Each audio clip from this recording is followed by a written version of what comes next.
दोस्तों, भारत आज पूरी दुनिया में किसी भी मामले में पीछे नहीं है। अब चाहे वह विकास के मामले में पूरी दुनिया की बराबरी करना हो या फिर प्लास्टिक का कचरा जनरेट करने में। जी हाँ, बिल्कुल सही सुना आपने। आपको बता दें कि भारत पूरे विश्व में 5वां सबसे बड़ा प्लास्टिक पॉल्यूशन जनरेट करने वाला देश है। हर साल Bharat 3.6 lakh tonne plastic waste को जनरेट करता है, जिसमें से 50% रिसाइकल्ड प्लास्टिक वेस्ट होता है।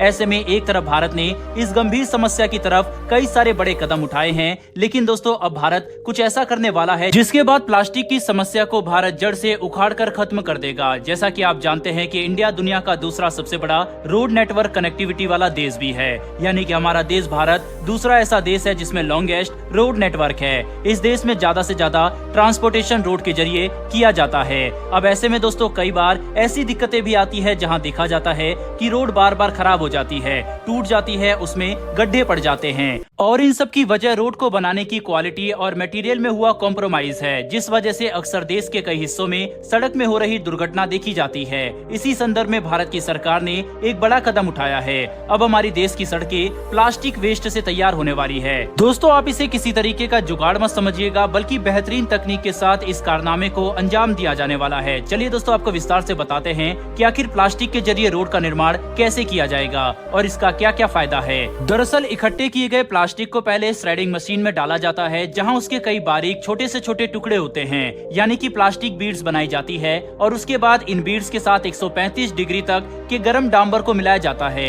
इन दोनों को साथ में लाने के साथ जो मटेरियल तैयार होता है उससे सड़क का निर्माण किया जाएगा। ऐसी सड़कों के कई सारे फायदे होते हैं। सबसे पहला कि इन्हें बार बार मेंटेनेंस की जरूरत नहीं पड़ती, यानी कि मेंटेनेंस में होने वाला खर्चा अब सरकार हर साल बचा लेगी। वहीं दूसरी तरफ इन सड़कों में आसानी से गड्ढे भी नहीं पड़ते। कितनी ही बारिश क्यों ना हो जाए, सड़क टस से मस नहीं होगी। हमारे देश के कई सारे राज्य यानी कि स्टेट्स इस तरह से सड़कों का निर्माण शुरू भी कर चुके हैं। बात करें तमिलनाडु की, वहां अभी तक 400 से 500 टन प्लास्टिक से इस तरह की 200 किलोमीटर सड़क बनाई जा चुकी है। वहीं तमिलनाडु के साथ साथ 11 और ऐसे राज्य हैं जिनमें प्लास्टिक के इस्तेमाल से कुल 11 लाख किलोमीटर लंबी सड़क बनाकर तैयार हो चुकी है। और दोस्तों, इसमें सबसे बड़ी खुशी की और गौरवान्वित होने की बात भी है। ऐसा इसलिए क्योंकि इस तरह की तकनीक खोज किसी विदेशी बंदे ने नहीं, बल्कि हमारे देश के राजगोपाल वासुदेवन नाम के एक व्यक्ति ने की है। ये तो थी प्लास्टिक के वेस्ट को खत्म करने की भारत सरकार की पहली और सबसे ज्यादा कमाल की रणनीति। अब बात करते हैं दूसरी सबसे बड़ी रणनीति की, जो भारत सरकार ने प्लास्टिक के कचरे के निवारण के लिए अपनाई है।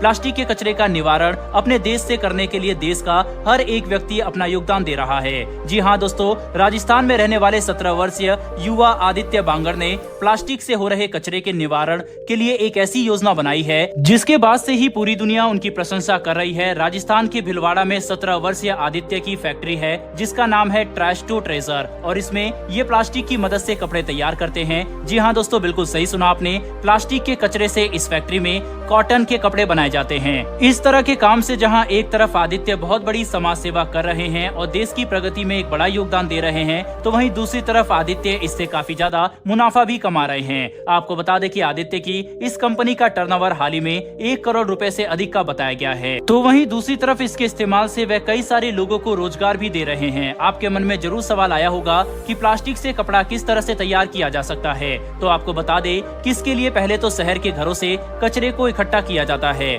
उसके बाद उस कचरे की सफाई होती है, फिर उसे पिघलाकर उसमें कॉटन मिलाया जाता है, उसके बाद उसी मिलाए हुए मटेरियल के रेसे से कपड़े बनाए जाते हैं। ये सब कुछ एक मशीन करती है जिसे आदित्य ने चाइना से इंपोर्ट किया है। दोस्तों, देखा जाए तो अपने प्लास्टिक के निवारण के लिए भारत सरकार की अपनाई गई पहली 2 रणनीति कितनी ज्यादा कारगर है और किस तरह से देश के अलग अलग राज्यों में बैठा हर एक व्यक्ति अपना योगदान दे सकता है। तो वहीं पर अब हम आपको नॉर्थ से साउथ की तरफ लेकर जाते हैं। हैदराबाद में मौजूद एक ऐसे शख्स जिन्होंने एक ऐसी फैक्ट्री तैयार की है जिसमें प्लास्टिक से वे पेट्रोल बनाते हैं। जी हाँ दोस्तों, बिल्कुल सही सुना आपने। आजकल जिस तरह से पेट्रोल के दाम आसमान छू रहे हैं, वहीं पर ही हमारे देश के बुद्धिजीव श्रीमान सतीश कौशिक जी ने इस तरह की तकनीक का इजाद किया है। हैदराबाद के अशोकनगर में उनकी एक छोटी सी फैक्ट्री है, हाइड्रोक्सी सिस्टम प्राइवेट लिमिटेड नाम से। 2016 से अभी तक इस फैक्ट्री में 50 टन प्लास्टिक को पेट्रोल और डीजल में बदला जा चुका है। दोस्तों, प्लास्टिक वेस्ट को कम करने और प्लास्टिक वेस्ट को सही तरह से यूज करने के लिए भारत सरकार द्वारा अपनाई गई इन तीनों रणनीतियों के बारे में आपकी क्या राय है, कमेंट बॉक्स में लिखकर जरूर बताइएगा। साथ ही अगर आपको ये इन्फॉर्मेशन और वीडियो पसंद आई हो तो वीडियो को लाइक करके हमारी आने वाली डेली ऐसी वीडियोस के लिए चैनल को सब्सक्राइब कर बेल नोटिफिकेशन अवश्य दबा लें। फिर मिलेंगे ऐसी एक नई वीडियो के साथ। धन्यवाद। जय हिंद।